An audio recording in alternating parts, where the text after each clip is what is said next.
Hello everyone, this is chapter 10 from the book Roots and Wings, the English textbook of class 5. The Emperor and the Shadow Puppets. Emperor का मतलब होता है सम्राट, मतलब king, and the shadow puppets, shadow का मतलब होता है परछाई या छाया, और पपेट्स का मतलब होता है कठपुतली। तो चैप्टर का नेम हुआ सम्राट और परछाई वाली कठपुतलियाँ। Let's read the chapter. So before you start the chapter, let's read something about the chapter. Once upon a time in China, एक बार की बात है चाइना में, during the Han times, Han वंश के राजाओं की जब हुकूमत थी, जब हैन डायनेस्टी का समय चल रहा था चाइना में, द एम्पेरर्स वाइफ डाइड, सम्राट की वाइफ पत्नी मर गई, आफ्टर अ लॉन्ग इलनेस, एक लंबी बीमारी के चलते। The emperor loved his queen very much, सम्राट अपनी रानी से बहुत प्यार करता था। He missed her a lot and stopped going to the court for a quite some time.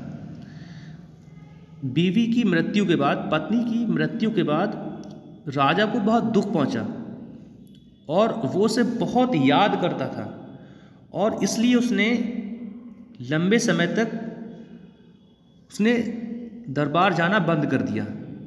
वो दरबार में नहीं जाता था, वो कोर्ट अटेंड नहीं करता था।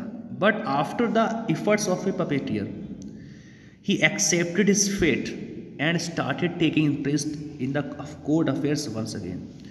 लेकिन एक कठपुतली वाले की कोशिशों से, कठपुतली वाले की प्रयासों से उसने अपने भाग्य को स्वीकार कर लिया और फिर से एक बार उसने दरबार के मामलों में इंटरेस्ट लेना, दिलचस्पी लेना शुरू कर दिया।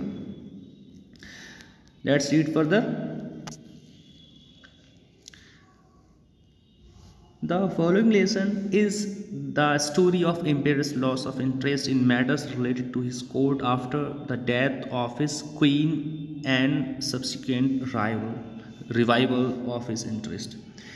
ये जो चैप्टर आपके बुक में दिया गया है, ये उसी सम्राट की, उसी राजा की एक कहानी है जिसने दरबार के मामलों से, दरबार से संबंधित, जो कोर्ट से संबंधित मामले होते हैं, उसमें दिलचस्पी लेना उसने छोड़ दिया था। तो उसके बारे में हम पढ़ेंगे कि किस तरह से मौत के बाद, अपनी रानी की जो मौत हो गई थी उसके बाद उसने किस तरह से उदासीनता उसने अपना ली थी कोर्ट के मामलों के प्रति, और किस तरह से बाद में उसका जो दिलचस्पी है दोबारा से कोर्ट के मामलों में जागी। रिवाइवल का मतलब होता है पुनः जीवित होना या फिर से जागना। So here the story has been given. Once upon a time in China, एक बार की बात है चाइना में, during the Han times, Han dynasty के समय। यहाँ पर हैन डायनेस्टी के बारे में लिखा है, आप यहाँ पढ़ लेना। There lived an emperor whose wife fell ill, उसकी एक रानी थी जो बहुत बीमार पड़ गई। चाइना में एक बार हैन डायनेस्टी के समय एक सम्राट था जिसकी एक रानी थी, वो बीमार पड़ गई। आफ्टर अ लॉन्ग इलनेस, एक लंबी बीमारी के बाद, शी डाइड, वो मर गई, उसकी मृत्यु हो गई। The emperor loved his queen deeply, सम्राट अपनी रानी से बहुत प्यार करता था, बेहद प्यार करता था। And missed her a lot, और उसे उसकी मृत्यु के बाद उसकी बहुत याद सताती थी, उसको बहुत मिस करता था। The emperor would spend most of his time hearing various stories about her, सम्राट ज़्यादातर अपना समय अपनी रानी से जुड़ी हुई कहानियों को सुनने में ही गुजार दिया करता था। He missed her so much that he felt completely miserable after her death. वो अपनी पत्नी को इतना याद करता था, इतना याद करता था कि उसकी मौत के बाद वो हमेशा खिन्नता से भरा, उदासी से भरा ही नज़र आता था, वो हमेशा उदास रहता था। आगे पढ़ते हैं। People of his kingdom and his ministers were a worried Lord.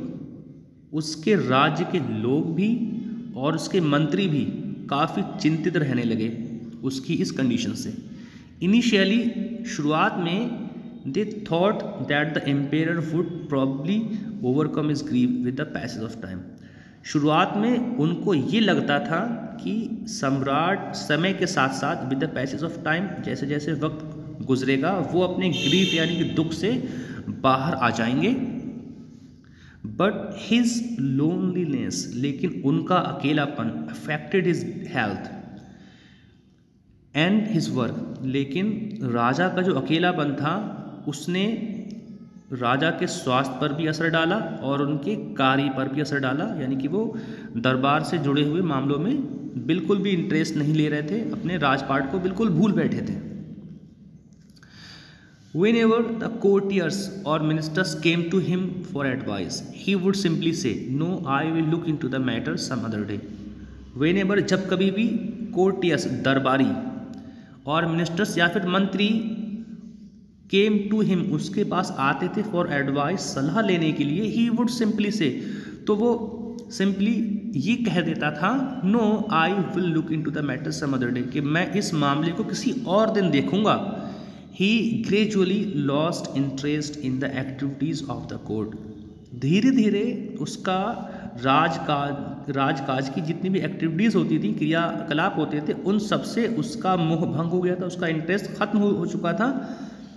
And the people of his kingdom, और अपनी प्रजा को भी वो भूल बैठा था। आगे पढ़ते हैं। The emperor would often sit in his beautiful palace garden and watch a fleet of swans and a team of ducks or a herd of deer that roamed about freely.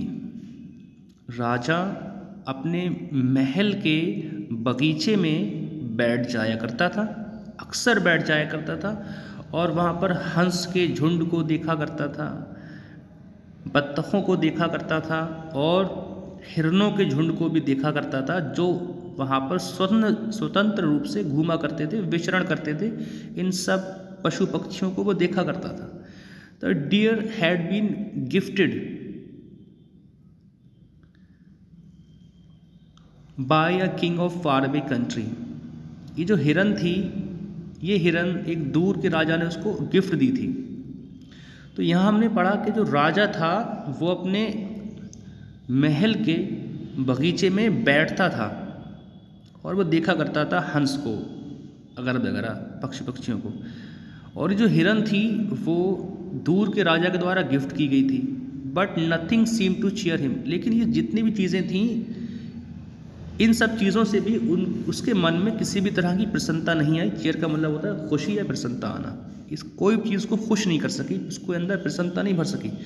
A troupe of dancers also performed at the court but to no avail। एक troop का मतलब होता है group of, जो dancer होता है, तो dancers का यानी कि जो नृत्य करने वालों का जो समूह था, उन्होंने भी दरबार में अपनी परफॉर्मेंस दी, उन्होंने वहाँ पर नृत्य किया, लेकिन वो भी किसी काम का नहीं हुआ, उसका कोई रिजल्ट नहीं निकला, राजा पे उसका कोई फर्क नहीं पड़ा। Everyone wanted to help the emperor come out of his sadness but nothing seem to work. हर कोई चाहता था कि राजा जो हैं वो ठीक हो जाएं, हर कोई राजा की हेल्प करना चाहता था कि वो दुख से अपने बाहर आए, लेकिन कुछ भी ऐसा लग नहीं रहा था कि कुछ हो पाएगा। इसके आगे की स्टोरी हम नेक्स्ट वीडियो में कवर करेंगे। तो आज के लिए बस इतना ही।